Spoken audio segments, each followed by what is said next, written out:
Welcome back to day 2 of the 30-day DataWeave challenge. Yesterday we learned the basics of DataWeave and wrote our first transformation.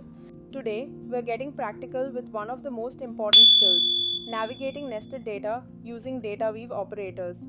Let's get started. Dot notation. Most real integrations don't have flat JSON.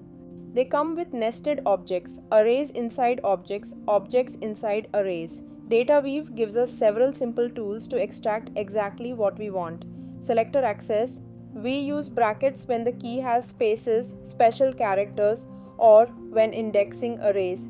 And DataWeave gives us simple tools to extract exactly what we want. For simple elements, we use dot notation.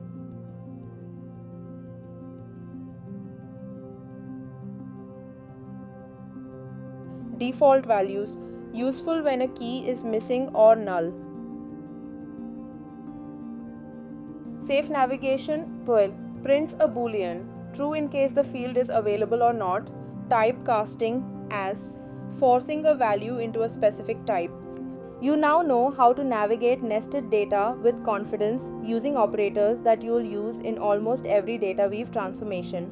And that's your JSON navigation crash course in DataWeave. Now let's have a look into other input type, that is XML. XML is still one of the most common formats in enterprise integrations, so getting comfortable with how DataWeave reads and navigates XML is essential.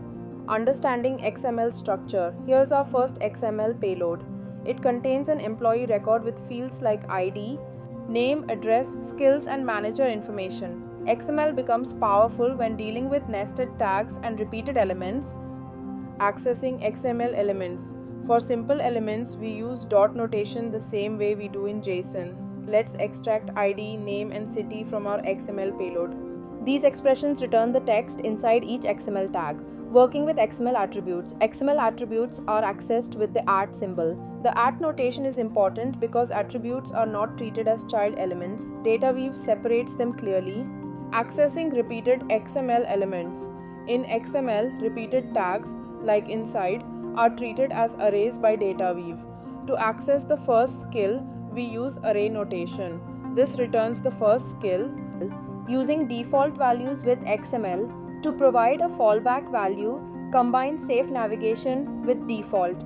This is extremely helpful when building clean API responses without null errors.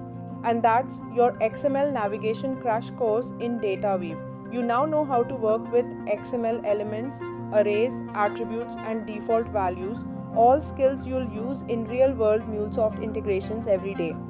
Make sure to practice these examples because tomorrow we move into arrays, mapping, filtering, and transforming multiple records. Don't forget to like and subscribe so you don't miss day 3.